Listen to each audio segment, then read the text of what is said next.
है वो राम भक्त है, बाकी सब देशद्रोही है या जो भी है। तो ये इससे जनता पर कोई खास फर्क नहीं पड़ता है। जनता रोजगार के खिलाफ वोट दिया है, बेरोजगारी के खिलाफ वोट दिया है, रोजगार के नाम पे वोट दिया है। और जो पिछले 10 साल में एनडीए ने अपना काम किया है उनके अनुसार उनको वोट मिला है। और उन्होंने जहाँ पर गलती किया है उनके खिलाफ में वोट मिला है। तो इसमें कोई किसी के कहने से नहीं हुआ। क्या नाम बताएं? नमस्कार, मैं इंजीनियर दीपक कुमार, आप देख रहे हैं पीएनपी न्यूज। दोस्तों, हमारे चैनल पे आप लोग का स्वागत है। अभी हमें पटना के मरीन ड्राइव पे और यहाँ पे हम बात करेंगे यहाँ के जनता से, क्योंकि जिस तरह से मौसम गर्म है उसी तरह देश का राजनीतिक भी गर्म है। सरकार बन गया है और सरकार जो है मंत्रिमंडल भी बटा गया है तमाम। और लेकिन जो प्रतिनिधि जीतने के बाद दिल्ली से तमाम प्रतिनिधि जो है अपना अपना लोकसभा क्षेत्र जा रहे हैं और वहां अपने जनता को जो है संबोधन कर रहे हैं। बात यह है कि प्रतिनिधि जो है क्या वजह है कि देश में जिस तरह से एनडीए की सरकार बनने के बाद तमाम आरोप लग रहा है देश के जनता पे। ये पहली बार हो रहा है 70 से 75 साल के बाद, ये पहली बार हो रहा है कि देश के जनता पे आरोप लग रहा है कि आप लोग परमात्मा के खिलाफ वोट डाले हैं, आप प्रभु श्री राम के खिलाफ वोट डाले हैं, आप जो है हिंदुस्तान के जो है सनातन धर्म के खिलाफ वोट डाले हैं। ये तमाम बातें जो है इस बार 2024 में देखने को मिल रहा है। ये आरोप लग रहा है देश के जनता पे कि जनता जो है इस बार एनडीए को इतना मत क्यों नहीं दिया, और एनडीए अगर नहीं दिया तो एनडीए इस बार देश की जनता जो है धर्म सनातन धर्म के खिलाफ और परमात्मा के खिलाफ वोट डालने का काम किया है। प्रभु श्री जिस तरह से खासकर यूपी में अयोध्या सीट बीजेपी हार गई और इस पे सीधे अयोध्या की जनता पे जो है तमाम बीजेपी की तरफ से एनडीए की तरफ से आरोप लगाया कि वहां की जनता जो है प्रभु श्री राम के खिलाफ वोट डालने का काम किया है। ये बहुत बड़ा गलत है। और बनारस में जिस तरह से मोदी जी का जो वोट परसेंटेज बहुत कम रहा, जीत तो हासिल किया लेकिन कम रहा 2019 की अपेक्षा, और वहां सीधे बनारस की जनता में भी आरोप लगा कि बनारस की जनता परमात्मा के खिलाफ वोट डालने जो है खिलाफ वोट किए, परमात्मा के खिलाफ वोट नहीं डालना चाहा। क्योंकि मोदी जी बोले थे कि मैं बायोलॉजिकल नहीं आया धरती पे, मुझे परमात्मा ने भेजा है। अगर जब परमात्मा भेजा तो परमात्मा के खिलाफ जनता ने जो वोट डाला, और इसके कारण जो है इस बार इस देश के लोकतंत्र में जनता जो है ये चीजें झेल रही है, आरोप झेल रहे हैं कि जनता क्या इस लोकतंत्र के देश में जो अखंड जो विपक्ष होता है, खासकर जनता भी विपक्ष और पक्ष दोनों होता है, इस बार लग रहा है कि विपक्ष को खत्म करने की बात कर रहा है और विपक्ष को सीधे ताना मारा जा रहा है कि खासकर जनता भी जो विपक्ष में अभी बिहार में खासकर राजनीतिक गर्म हुआ है।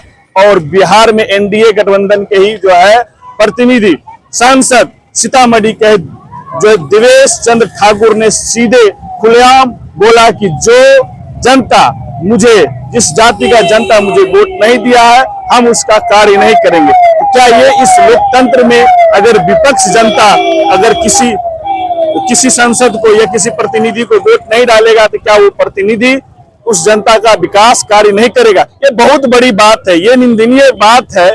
इस देश में जिस देश को विश्व में कहा जाता है कि सबसे बड़ा लोकतंत्र देश है भारत, और उस देश में अगर आप अपने किसी सांसद जीते हुए सांसद के खिलाफ वोट डालते हैं तो आपका विकास कार्य नहीं किया जाएगा। आपको चाय बिस्किट पानी खिला दिया जाएगा लेकिन आपका विकास कार्य नहीं किया जाएगा। क्योंकि ये देवेश चंद्र ठाकुर ने जेडीयू के प्रतिनिधि ये सांसद हैं, उन्होंने सीधे बोला यादव और मुस्लिम का जो है इस बार हम कार्य नहीं करेंगे। लेकिन उन्होंने तंज कसा कुशवाहा कुर्मी पे भी उन्होंने कहा कुशवाहा कुर्मी इस बार पागल हो चुके थे।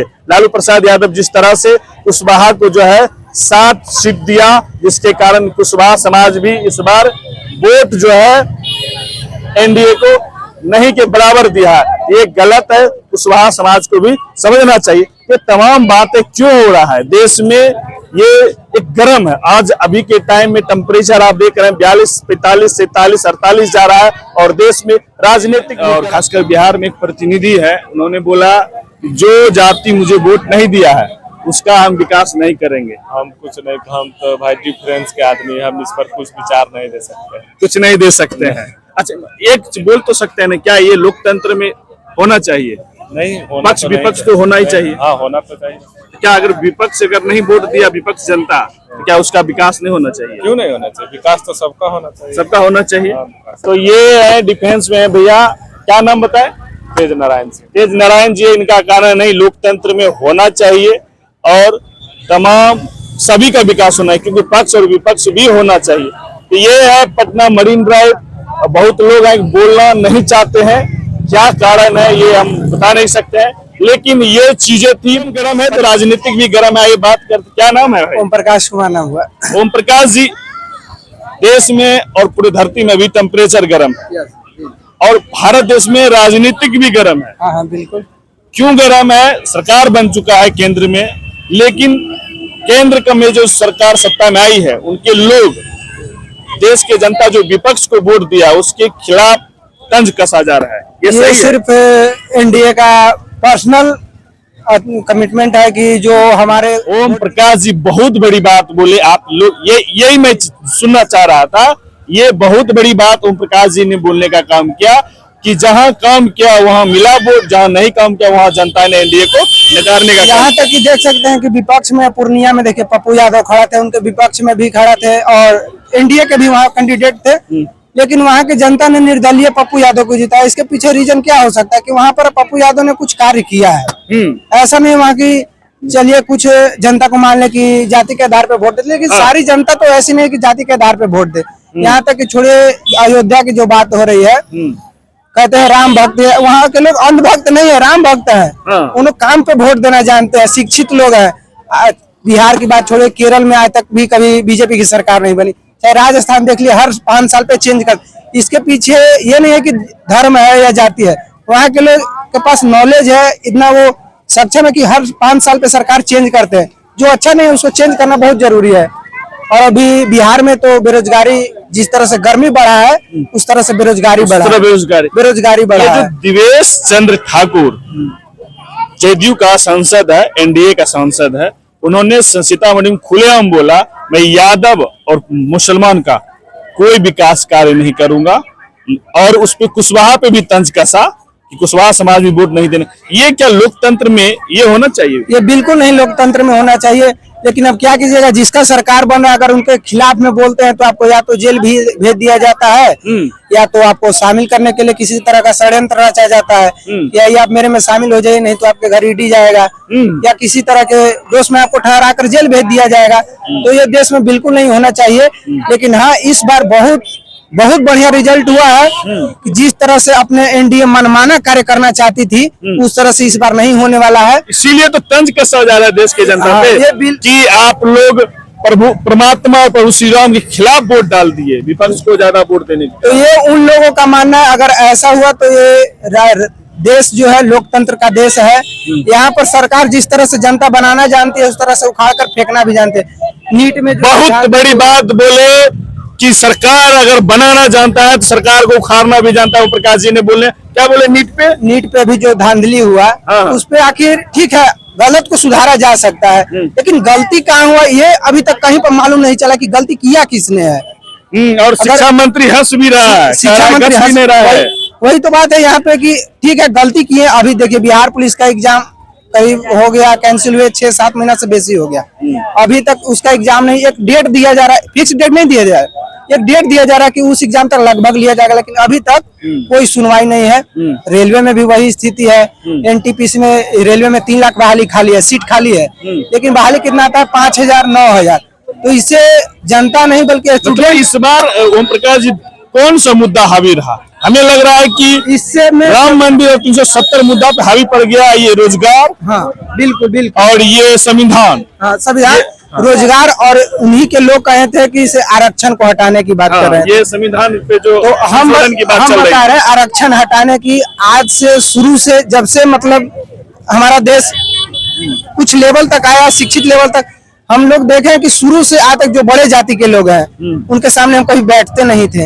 हमारे जाति के जो भी है निचले जाति के लोग हैं उनके सामने बैठ नहीं सकते थे, लेकिन उसका हक हमने दिलाया, आरक्षण भीमराव अम्बेडकर जी ने दिलाया कि उसके बराबर हम बैठ सकते हैं, उनके सामने हम बोल सकते हैं। तो अगर उसके खिलाफ अगर जाते हैं आरक्षण के खिलाफ, तो इसका मतलब है कि भीमराव अम्बेडकर, और जब आप एक चीज समझिए कि 70 साल तक आरक्षण या 200 साल तक जब से जोड़ रहे हैं, 200 साल तक ब्राह्मणों ने इस देश पर राज किया और आज उसी का कुछ परसेंट निचले जाति को मिल जाता है आरक्षण के रूप में, तो क्या तकलीफ होता है। उससे भी छोड़िए, अगर आरक्षण को हटाना है तो पहले बावन राजपूत अपना आरक्षण हटा दे, हरिजन लोग खुद आप रूपी आरक्षण खत्म करवा लेंगे, वो लोग खुद आरक्षण नहीं लेंगे। और ऐसे भी आरक्षण सब कितना जा रहा है, ज्यादा नहीं जा रहा। पहले आप राजा थे तो तकलीफ होगा, डायरेक्ट तो होगा, अगर डायरेक्ट आपके कोई कुर्सी कोई छीनता है तो, लेकिन धीरे धीरे सब सेटल हो जाएगा, कोई दिक्कत नहीं। अभी देख लीजिए ब्राह्मण जाति हो गए, कोई भी जज को देख लीजिए, कोई एक जज बता दीजिए जो निचली जाति से बिलोंग करता हो, कभी नहीं, वहां पे आरक्षण कहाँ नहीं है। यही कोई कांस्टेबल में भर्ती हो जाता तो आपको वहाँ आरक्षण दिख जाता है। कहाँ तक पढ़े? हम ग्रेजुएशन क्वालिफाई कर चुके हैं। ग्रेजुएशन क्वालिफाई कर गए। हाँ। कहाँ घर है?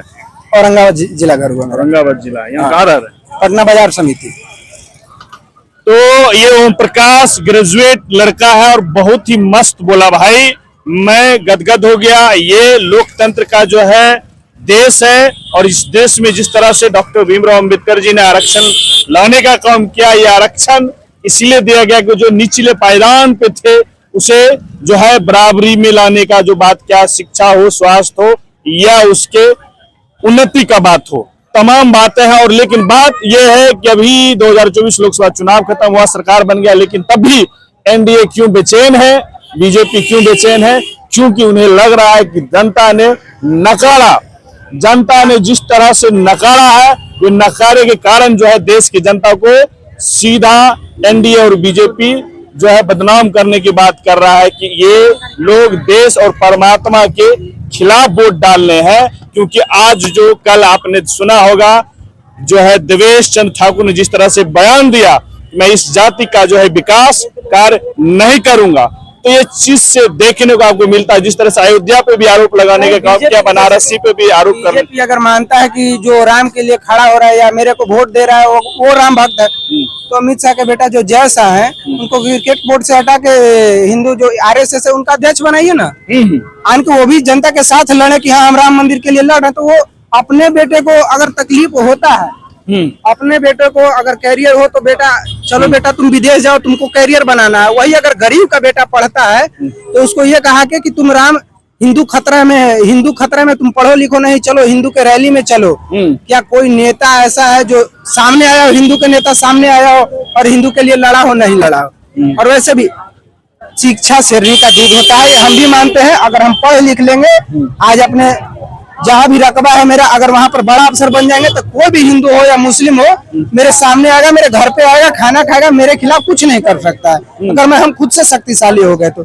इसमें किसी जाति को खास शक्तिशाली नहीं, खुद को शक्तिशाली बनाना है कि हमको शक्तिशाली बनाना है। बहुत बड़ी बात है प्रकाश जी बोले, शिक्षा जो है शेरनी का दूध है और जो उस दूध को पिएगा उस शेर की तरह जरूर दहाड़ेगा। तो बहुत बड़ी बात। आप मेरे चैनल पे आप देख रहे हैं, अगर आप मेरे चैनल पे नए जुड़े हैं तो लाइक कर लीजिएगा, शेयर कर लीजिएगा और सब्सक्राइब कर लीजिएगा। क्या नाम है जोटू? रचित राज। रचित राज, कौन सी क्लास में पढ़ रहे हैं? 7th में। क्या बनना है आगे? यूपीएससी क्लियर करना। यूपीएससी क्लियर करना। तो ये युवा है, यूपीएससी क्लियर करना चाहता है। अगर मेरे चैनल को सब्सक्राइब नहीं किया, सब्सक्राइब कर लीजिएगा। और जय हिंद दोस्तों।